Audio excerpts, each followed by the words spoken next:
sold off, right? Fancy duds here.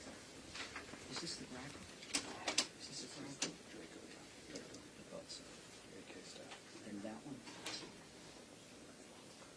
Just a rifle? I grew up with rifles. They didn't look like that. Hi, everybody. How are you? Good to have you here today. Good to be here. Anybody have a sense of humor today? All right. You can get closer. I'm not going to bite anybody.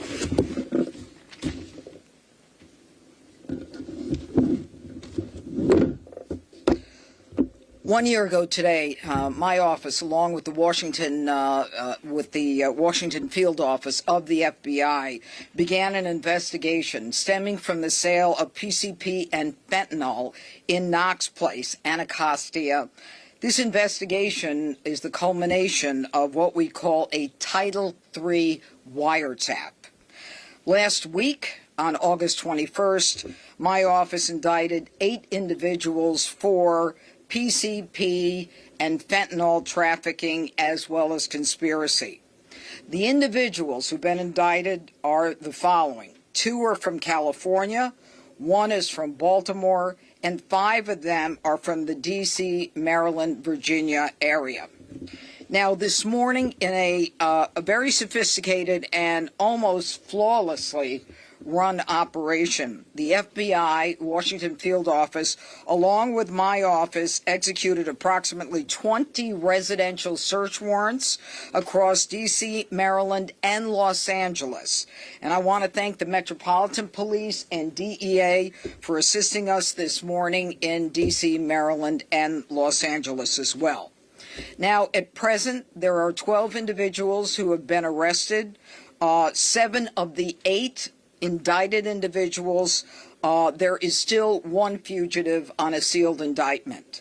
5 additional defendants have been arrested this morning as a result of the operation. The facts. The D.C.-based drug traffickers sold PCP and fentanyl in and around the 2900 block of Knox Place Southeast. You may or may not be familiar with that area, but it is a neighborhood that has experienced an inordinate amount of violent crime, including 5 homicides at least that we know of, with other violent crimes in the past year.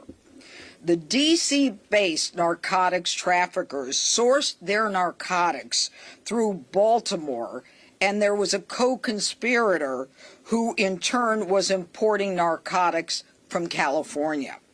So this included a 17-gallon, that's what I said, a 17-gallon shipment of PCP that was intercepted outside of Topeka, Kansas earlier this year. And today's seizures and search warrants included 18 firearms that you see in front of me right now, including an AR-style rifle, a shotgun, a Draco-style pistol, as well as, I don't know if we have this in front of you, in addition to the weapons seized, a fentanyl pill press. And we also seized approximately 2 kilos of narcotics that include powdered fentanyl, cocaine, as well as cocaine-based crack. The crimes: conspiracy to distribute narcotics, a felon in possession of a weapon, possession of a firearm in furtherance of drug trafficking, and 1 individual defendant was an alien who was deported 3 times, and he was in possession of a firearm. He's also charged with illegal reentry. Now, we use Title III to identify the suppliers, 1 individual by the name of Thomas Hancock from Baltimore. The source of his supply was an individual from Los Angeles. And this is what the violent crime and narcotics trafficking section of my office does on a daily basis. And what we do are long-term investigations, and they have a very maximum impact given the amount of time that we invest in these cases. Doug Hennick, to my left, is in charge of the violent crime and narcotics trafficking section. What we do is we work our way up the chain, which is what all prosecutors look to do, and we did just that. We got some major prolific drug dealers based not just on what we saw, but our undercovers were buying an incredible amount of drugs, which tells us that the sale of drugs to people in the communities in the D.C., Virginia, Maryland area was an incredible amount. So I would like to identify now for you the individuals who have been arrested. Thomas Hancock, 43, of Baltimore, Maryland. Eric Prather, 43, of Washington, D.C. Reginald Lassiter, 39, of D.C. Leonard Edwards, 52, of D.C. Darrell Riley, 39, of Washington, D.C. Michael Thomas, 49, of Los Angeles. And Sardis Smith of Oxon Hill, Maryland. Now, in addition, we have 5 other individuals that we picked up, sorry about that, pursuant to what we saw today. They are Jericka, Missouri, 35, Melvina Rawlings, 40, Damian Petty, 54, Antoinette Lane, 64, along with Terrence Boyd, 42. This is what the president is talking about. This is part of our cleaning up the district and the nation's capital. And although it didn't happen in one night, these arrests, all 12 of them, and the seizure of all these weapons indicate the seriousness of crime that is occurring in our community. And we need all the help that we can get to make sure that we make the arrests and that we continue going into court with solid cases where we can get convictions and appropriate sentences. And I want to thank all my partners here, as I said, from DEA and the MPD, and Chief Smith is here from the Metropolitan Police. But I particularly want to thank Phil Banks from the Washington Field Office, the ADIC in charge of the FBI, who was with us from day one on this long-running investigation. Thank you, U.S. Attorney Pirro. I'm Phil Bates. I'm the Acting Assistant Director in charge of the FBI's Washington Field Office. I'm grateful to be here with you today to highlight an example of the FBI's work to crush violent crime in our communities. Over the last year, the FBI led an investigation into this violent drug trafficking ring based in Southeast D.C. The subjects distributed large amounts of fentanyl, cocaine, and PCP throughout the region. Their network stretched from coast to coast, as Judge Pirro outlined, including couriers and suppliers in Baltimore and in California. Today, alongside our federal and local partners, we executed searches and arrests at 20 locations in D.C., Maryland, and in California. We arrested 12 individuals and seized over 2 kilograms of narcotics, a pill press, more than $50,000, and 18 guns. That's 12 violent drug traffickers and 18 firearms that are no longer on our streets. These arrests are the result of collaboration between the FBI's Washington Field Office, our partners at the DEA, and our partners at the Metropolitan Police Department. This also includes our FBI offices in Baltimore, Richmond, and Los Angeles, who provided valuable support to this investigation. With this morning's arrest, our communities are safer than they were yesterday. By combining our local and federal resources and sharing crucial intelligence, we can rid our neighborhoods of illicit drugs and dismantle dangerous drug trafficking organizations. We vow to continue to target drug traffickers and violent offenders to ensure our nation's capital is safe for its residents, the workers who come here each day, the members of our community, and the visitors who enjoy this city. Thank you. All right. Questions? Yes, sir. Judge, on the topic of violent crime, the President said today that anybody who murders somebody in Washington, D.C. will have the death penalty brought against them. Is this something that is going to happen in your office? Well, absolutely. I think that when the president came in, the Attorney General indicated that we would be seeking the death penalty in appropriate cases. And obviously, there is a whole process that we go through. And a couple weeks ago, with the capital murder, the murder of the two individuals from the Capitol Museum, we indicated what that process is. It's a very deliberative process, but we will absolutely be following the president's directive, and it ultimately is in the hands of the Attorney General who makes that decision. Just a follow-up, Judge. D.C. has abolished the death penalty. That capital case was a federal case. When we're talking about murder one and other cases in D.C., how does your office plan to get around that issue and the fact that the judges are also potentially unlikely to want to impose that? Well, I think it's really up to a jury as opposed to the judges, and I think that what the public is seeing is that Washington has been far too violent. One of the most violent cities, unfortunately, in the country, and it is time that we recognize that law and order is back in D.C. and that we will use all legal sanctions and sentences as called for by law. Your office has had trouble in the last couple of weeks with an alleged assault case, having the grand jury refuse to indict on the charges.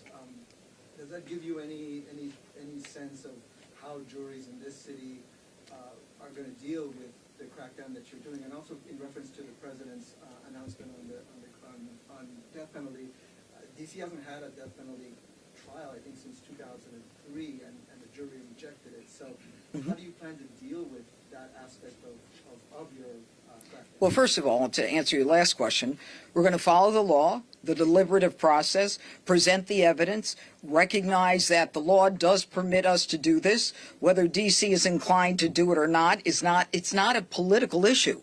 This is an issue that is, sanctioned by the law and gives us the power to do that. If not us, then who?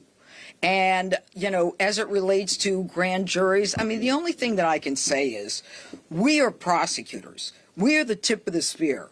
We are the ones who take these cases into court, and the burden is on us to prove these cases. And we welcome that burden beyond a reasonable doubt. Sometimes a jury will buy it, and sometimes they won't. So be it. That's the way the process works. Yes, sir. Justice Pirro, Justice. No, I'm a judge. I'm not a justice. I'll never be a justice. Some justice. Thank you. We see these violent traffickers that were taken off the street. This juxtaposed a little bit with the fact that there was a murder in D.C., in Anacostia last night. Yeah, unfortunately. Can Yeah. you weigh in on that a little bit? We saw, the president, vice president, a number of different individuals saying that the streets have never been safer. But there was a murder last night, and I just would love your thoughts on that. I have to give the president kudos for everything he's doing. No one has bothered to bring in the resources of law enforcement, federal and local. The DEA, the FBI, the marshals, the park police, the Capitol Police, the Metro Police. I'm sure I'm leaving someone out. But that is a scenario that we should all be grateful for because it puts us in a position of making us safer. Are people going to commit crimes? Of course they are. But I think everyone in this room knows that there is a small percentage of individuals who commit the violent crimes and who repeatedly do it, especially in an area where, there's no such thing, as bail. And so what we've got to do is try to identify who those people are, take them out of the community based upon their criminal acts and the law and the evidence to make this place safe. Are we going to make it perfectly safe? God, I hope we can. But no one other than President Trump has put the resources, the effort, the energy into doing this. How much more are we going in this? I have one about D.C. crime. Just a question in general. We heard you say before, and we've heard the fraternal or police say we need more officers. About 600 shy of when our homicides were 80 here in D.C. But the president also has said, conversely, hey, 3,100 is enough officers. But now you're seeing a surge of federal officers, and we're seeing things like this. How do you respond to that sort of cognitive dissonance between him saying, you got more than enough officers, but this seems to be yielding things? Well, I leave it up to the president to make the decision as to how many people and how many officers we need to put in this district. I mean, what we're trying to do is, it's almost like, it's, I don't want to use the word, so I'm not going to use it, but we are a microcosm of the country. And if this is what it takes to clean up crime, and I was devastated this morning when I found out there was a homicide last night, because we were counting every day, no homicide. Are people going to be evil? You're damn right they're going to be evil. Are they going to continue to commit crime? Absolutely. But we're not in every house. We're not in every, in every store. But we're going to do the best thing that we can do, and the president is doing just that and providing resources. What the upshot and what the final analysis is up to the president. Oh, these are the ones I hate. But, there's been a lot of announcement of arrests and a lot of numbers coming both out of the White House and the Yep. arrests. And then also numbers of people who were found to be illegal, right? In this case, in one of these guys here. When somebody is found in the district, part of this, who's here illegally but has committed some sort of crime. Yeah, I know the question. Are they automatically It depends. turned over to immigration authorities? It depends. I don't know if you would answer that differently. Sometimes we will go forward with the case, and other times they'll be deported immediately. It depends on the severity of the case. It depends on the situation. Right now, this guy who legally entered and is part of a huge drug trafficking conspiracy, as you can see from this, I imagine he's going to be deported. But then he's been deported 3 other times. So you tell me what should happen. Should he be deported or should he be put in jail? I'm not paid enough to make those. You know what? I'll leave it at that. Okay, everybody. A question for the acting deputy director, if you have a moment. Come on, First- Phil, you take it. Well, the first question's for you, Judge, about Why? body cams. There's a recent call for the National Guard to wear body cams. Do you think, given the fact that MPD wears them, your office relies on body cam footage in cases? Sometimes it's critical. Do you think the National Guard's members who are here should be having to wear body cam footage, given their de facto law enforcement role? Well, I don't know what the arguments are, pro and con on that. I really haven't been involved. But I think the more transparency there is in criminal cases, the better off we all are. Do you want to answer that? No, huh? I had a separate question for you, sir. The Washington field office is also putting officers out on the street right now, given the surge. Were the same officers who were investigating this case throughout the past year, and especially in the last 3 weeks, some of the ones who were also on the street working literally 24/7? Yeah, we have agents from across the office and across the region who are working to supplement our partners on the task force on a daily basis. I won't get into the specifics of who worked which investigation, but yes, we're supplementing and resourcing the various teams that are out on the streets on a daily basis. Judge, with that question, No, I we're think all we're done. out of time. Okay. Thank you. You want to take a picture of the guns? Thank you, everybody. Have a good. What'd you say? The jails, they might People being sent to Maryland. Are they going to be sent to Maryland, or if they become overcrowded? The last thing I'm worried about is an overcrowded jail, okay? The thing I'm worried about is the people in D.C. who feel like they're in jail because the criminals are running around and they don't have a choice to walk the streets or come out of their apartments. Thank you.